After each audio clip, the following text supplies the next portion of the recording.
Datang seorang laki-laki, "Ya Rasulullah, izinkan aku mati syahid." Karena orang yang mati syahid itu tidak akan merasakan sakratul maut illa kal qars, seperti cubitan pada tangan. Izinkan aku mati syahid, karena kalau aku mati syahid tidak akan ada azab kubur. Izinkan aku mati syahid, karena kalau aku mati syahid tidak akan ada hisab, langsung masuk surga. Nabi bertanya, "Alaka min ummin?" Ibumu masih hidup? Ibumu ada di rumah? Ya. "Ilzam rijlaiha fathammal jannah." Urus tapak kakinya, akan kau dapati surga di sana.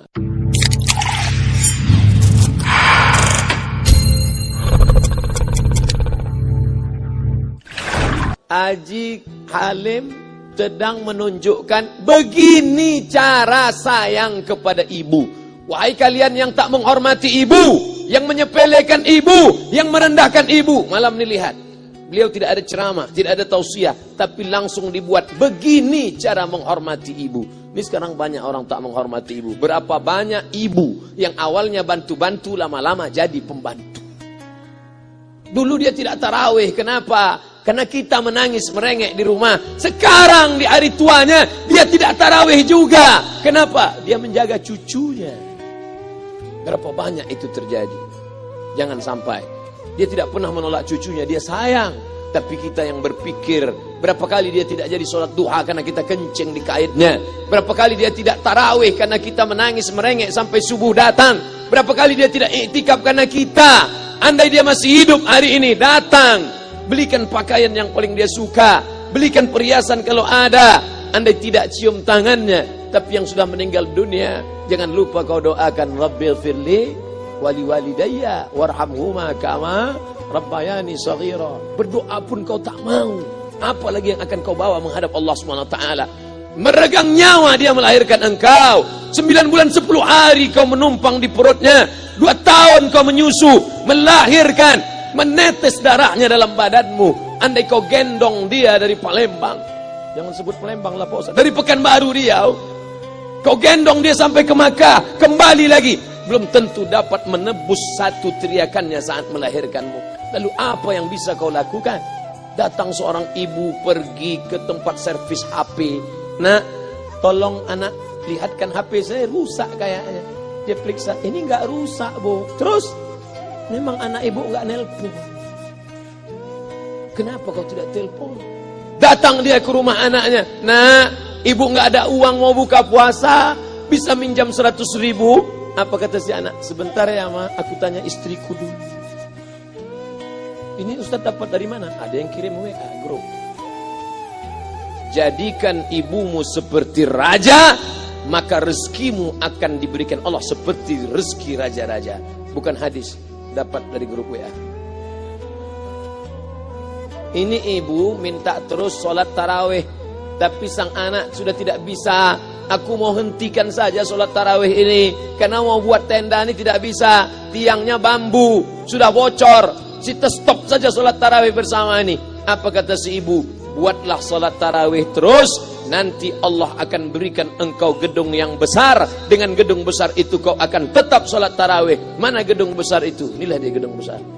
Langsung dikabulkan Allah Subhanahu wa ta'ala. Karena setelah Allah, langsung orang tua. "Wa qadha rabbuka alla ta'budu illa iyyah." Allah sudah wajibkan engkau menyembah Allah. Setelah Allah, "Wa bil walidaini ihsana." Kedua orang tua. Jangan kau lawan ibumu. Kayak anak-anakku, jangan kau lawan ibumu. Karena kau lawan ibumu, kau tak pernah mencium kebahagiaan. Walaupun hartamu banyak, kau akan berenang dalam air mata penderitaan sampai kematian datang. Ada pezina hidup di dunia senang, ada pecandu narkoba hidup di dunia senang, tapi orang yang durhaka tetap dapat dosanya dibalas Allah di akhirat. Di dunia juga dapat. Ustaz, kalau di akhirat dapat, di dunia dapat, untuk apa lagi di dunia? Yang di dunia itu DP-nya. Nanti di akhirat akan kau dapatkan cashnya. Oleh sebab itu jangan main-main dengan ibu. Datang seorang laki-laki, "Ya Rasulullah, izinkan aku mati syahid." Karena orang yang mati syahid itu tidak akan merasakan sakratul maut illa kal qars, seperti cubitan pada tangan. "Izinkan aku mati syahid, karena kalau aku mati syahid tidak akan ada azab kubur." "Izinkan aku mati syahid, karena kalau aku mati syahid tidak akan ada hisab, langsung masuk surga." Nabi bertanya, "Alaka min ummin?" Ibumu masih hidup? Ibumu ada di rumah? Ya.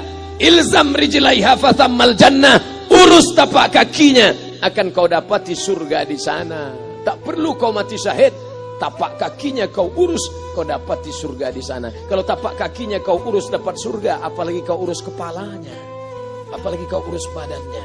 Pulang dari sini urus ibumu, mandikan dia, belikan pakaian yang baik, cari makanan kesukaannya. Kalau dia sudah meninggal, maka kau datang ke sana, langsung dapat tisu. Bapak Ibu yang dimuliakan Allah Subhanahu wa taala. Ini Ustadz suaranya menggelegar nih, marah apa? Enggak, saya tak marah. Terus dikasih Haji Alim buka nasi kuning tadi, makanya suara menggelegar. Dimasukkan Pak Kapolda daging sama ayam 3. Masya Allah, ini kari Palembang nih Pak Ustadz. Mantap, menggelegar suara kita di rumah. Bapak Ibu yang dimuliakan Allah Subhanahu wa taala, datang seorang laki-laki, kata Nabi sallallahu alaihi wasallam, nanti akan ada laki-laki yang datang kemari minta doanya, doanya kabul. Sahabat heran, kami yang hidup sama Nabi, kami yang perang sama Nabi, kami yang jihad sama Nabi, kenapa mesti minta doa dia? Dia tidak pernah ketemu Nabi. Pokoknya nanti kalau dia datang, minta doa sama dia. Setelah Nabi SAW meninggal, barulah dia datang. Orang itu bernama Uwais Al-Qarni. Kenapa doanya makbul? Dia merawat ibunya. Kalau ibumu kau rawat, doamu dikabulkan Allah Subhanahu wa taala. Apa yang kita lihat malam ini adalah buah bakti kepada seorang ibu.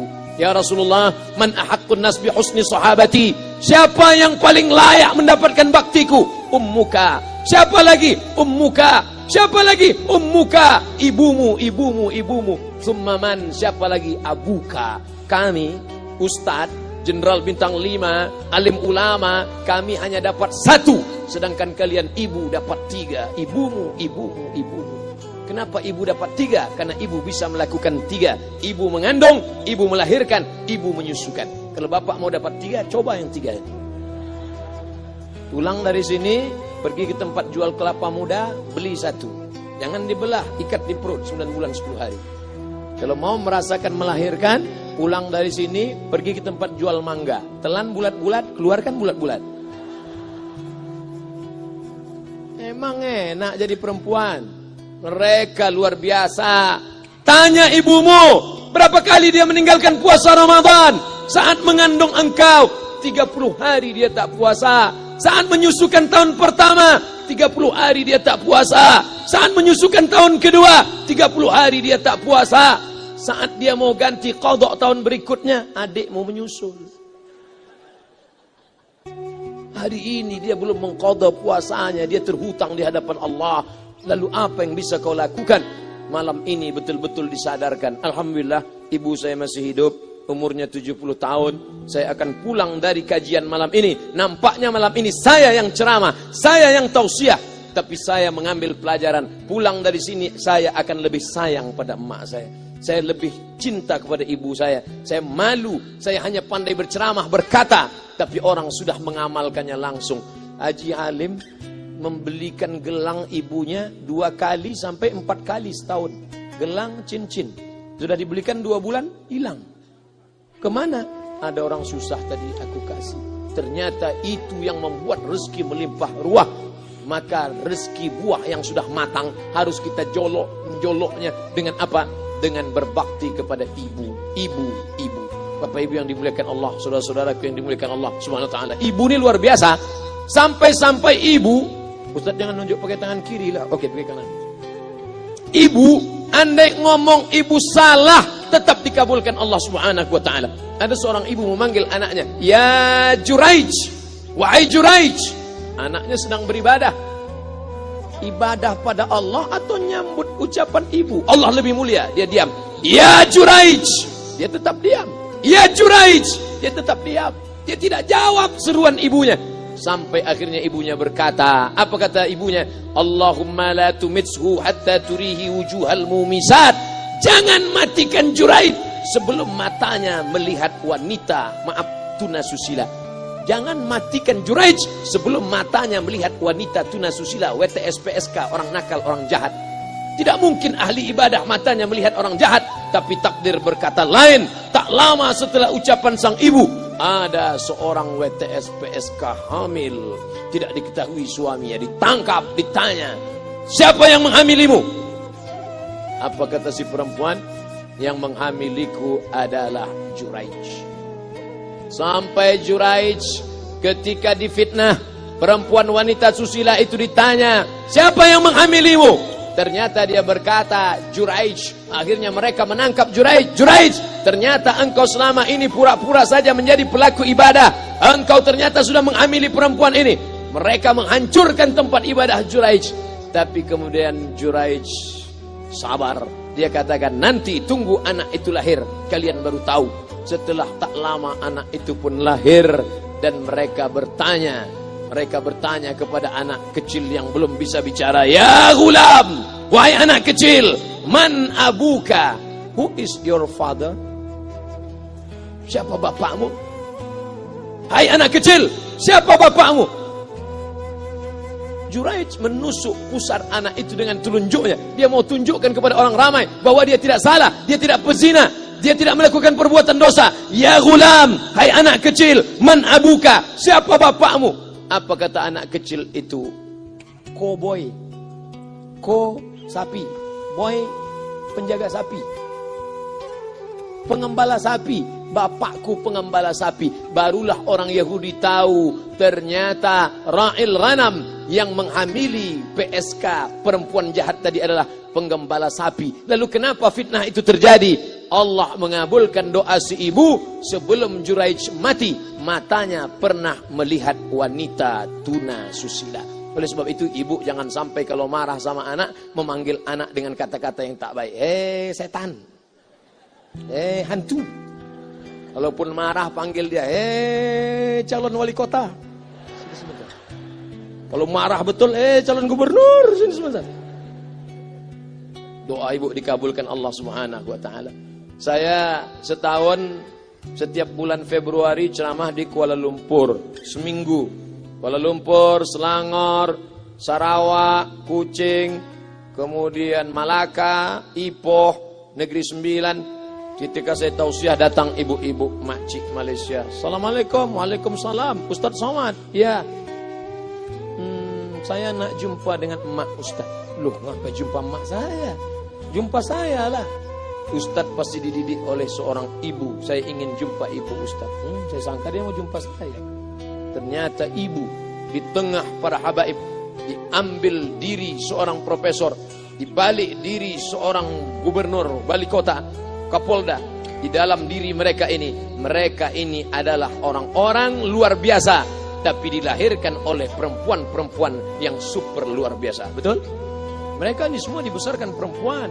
Makanya ada ungkapan al-jannatu tahta aqdamil ummahat, surga di bawah telapak kaki ibu. Tapi ada yang mengatakan itu dulu Pak Ustaz. Sekarang sudah berubah, surga di bawah telapak kaki babysitter.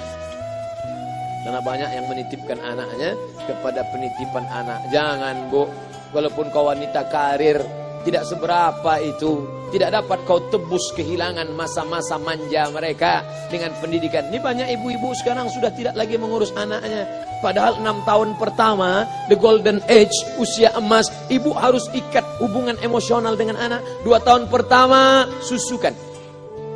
2 tahun kedua, lompat-lompat, lari-lari, lucu-lucu. 2 tahun ketiga, mulai menghafal surat-surat pendek. Umur 7 tahun, baru dia sholat. Begitu. Sekarang banyak. 2 tahun pertama, dia titipkan ke Al-Baqarah, sapi betina. 2 tahun kedua, dia titipkan ke PAUD dan BUUD. 2 tahun ketiga, dia titipkan ke TK. Akhirnya anak putus kontak. Setelah anak remaja, baru ibunya nanya, Ustadz, kenapa anak saya lebih mau curhat sama pacarnya daripada sama saya? Karena anak sudah lost contact, putus hubungan dengan ibu. Itulah yang dulu dikejar dengan wanita karir. Pergi pagi, pulang petang, peras keringat, banting tulang, tunggang langgang, lintang pukang. Tak dapat kau tebus dengan apapun. Oleh sebab itu, kalau kau sayang kepada mereka, besarkan mereka. Nanti setelah dia SMP, kau tetap bisa berkarir, tetap bisa apapun. Tapi usia emas ini tetap jaga mereka. Di balik anak-anak yang luar biasa, ada ibu yang luar biasa. Di mana letak ibu luar biasa itu? Inilah dia, ibu-ibu semua insya Allah. Amin.